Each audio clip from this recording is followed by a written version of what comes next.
ಅವಕಾಶ ಕೊಡಿ ರೈತರಿಗೆ ಕೊಡಬೇಕಾದ್ರೆ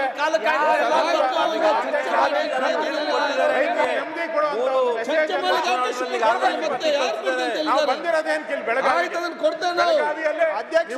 ಉತ್ತರ ಕರ್ನಾಟಕದ ಸಮಸ್ಯೆ ಏನಿದೆ ಬೆಳಗಾವಿಯಲ್ಲೇ ಈ ಅವಕಾಶ ಕೊಡಿ ಸರ್ಕಾರ ತಯಾರಿದೆ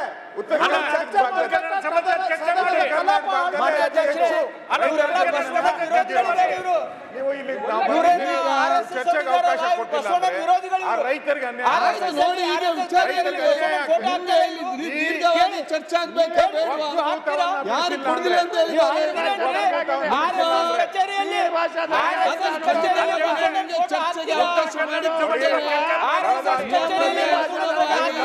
ನೋಡಿದ್ರಿ ಈಗ ಚರ್ಚೆಗೆ ಕೊಡುವ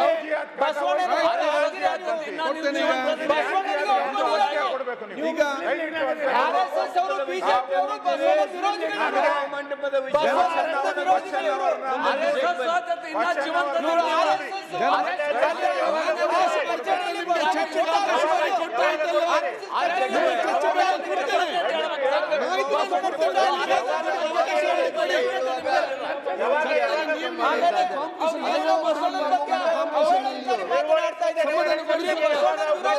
ಅವಕಾಶ ಮಾಡಿ ಕೊಡುವ ಮಾನ್ಯ ಬಸವಣ್ಣನ ವಿರೋಧಿಗಳು ಆರ್ಎಸ್ಎಸ್ ಅವರು ಬಸವಾದಿ ಶರಣ ವಿಚಾರಧಾರೆ ವಿರೋಧಿಗಳು ಇವರಿಗೆ ಬಸವಣ್ಣನ ಬಗ್ಗೆ ಮಾತಾಡಲಿಕ್ಕೆ ನೈತಿಕ ಹಕ್ಕಿಲ್ಲ ನಾಚಿಕೆ ಬರಬೇಕು ಇವರಿಗೆ ಬಸವಣ್ಣನ ಬಗ್ಗೆ ಅವಹೇಳನಕಾರಿ ಮಾತಾಡ್ತಾರೆ ಅವರು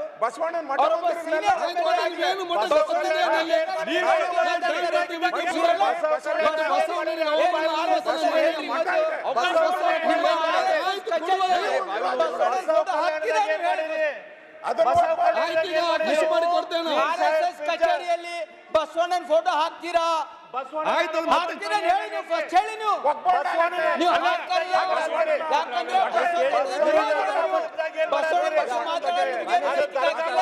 ಮಾನ್ಯ ಅಧ್ಯಕ್ಷ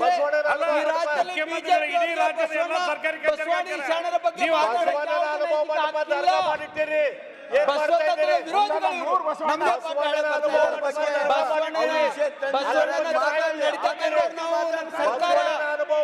ಕಾಂಗ್ರೆಸ್ ತತ್ವದ ಮೇಲೆ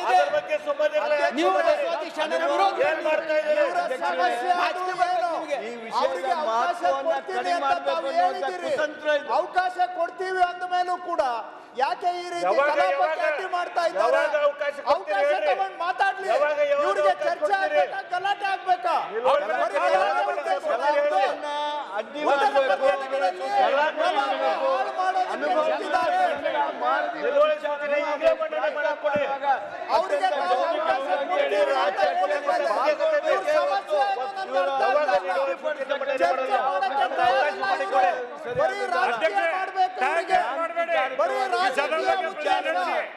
ಈಗ ಮಂಟಪ ಅಂದ್ರೆ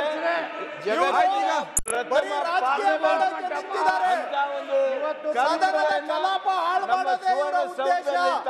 ಉತ್ತರ ಕರ್ನಾಟಕದಲ್ಲಿ ಅಧಿವೇಶನ ಆಗ್ತಾ ಇದೆ. ಮೊದಲನೇ ಗಂಟೆಯಲ್ಲಿ ಬರೀ ಗಲಾಟೆಗೆ ನಿಂತಿದ್ದಾರೆ. ಚರ್ಚೆಗೆ ಸರ್ಕಾರ ತಯಾರಿದೆ. ಸ್ಪೀಕರ್ ಜೊತೆ ಸಹಕಾರ ಮಾಡಿ, ನಿಮ್ಗೆ ಅವಕಾಶ ಕೊಡ್ತಾರೆ. ಅವಕಾಶ ಕೊಟ್ಟಾಗ ಚರ್ಚೆ ಮಾಡಿ, ನಾವು ಚರ್ಚೆಗೆ ತಯಾರಿದ್ದೇವೆ. ಆದ್ರೆ ಇವಾಗ ನೀವು ಮಾಡ್ತಾ ಇರೋದು ಕಲಾಪವನ್ನ ಹಳ್ಳಗೆಡುತ್ತಾ ಇದ್ದೀರಾ. ಸಮಯ ಹಾಳು ಮಾಡಿ ಜನ ನಮ್ಮನ್ನ ನೋಡ್ತಾ ಇದ್ದಾರೆ. ಆಯ್ತು ಒಂದ್ಸ ಈಗ ಆಯ್ತು ಅಶೋಕ್ ಮಾತಾಡಿದಲ್ಲ ಆಯ್ತು ಅಲ್ಲ ಜ್ಞಾನದವ್ರು ಕೂತ್ಕೊಳ್ಳಿ, ದಯವಿಟ್ಟು ಕೂತ್ಕೊಳ್ಳಿ, ಬಾಲಕೃಷ್ಣ ಕೂತ್ಕೊಳ್ಳಿ. ಆಯ್ತು ಬೇಡ ಅವ್ರು ಮಾತು ಕೂತ್ಕೊಳ್ಳಿ. ಈಗ ನೋಡಿ ಕೂತ್ಕೊಳ್ಳಿ. ಈಗ ಏನಿದೆ ಸಕಾರಾತ್ಮಕವಾದ ಚರ್ಚೆ ಮಾಡ್ಬೇಕಂತೇಳಿ ಇವತ್ತು ಅಧಿವೇಶನ ಅಕಾಲಿಕ ಮಳೆ ಆಯ್ತು ನೀವು ಕೂತ್ಕೊಳ್ಳಿ. ಕೂತ್ಕೊಳ್ಳಿ ಈಗ ಆಮೇಲೆ ಮಾಡೋಣ. ನೀವು ಕೂತ್ಕೊಳ್ಳಿ ಈಗ ನೋಡಿ ನೀವೇ ಬುದ್ಧಿ ಹೇಳ್ತೀರಿ. ನ್ಯೂಸ್ ಫಸ್ಟ್ ನಿರ್ಭೀತಿಯಿಂದ ನಿಮ್ಮ ಪರವಾಗಿ.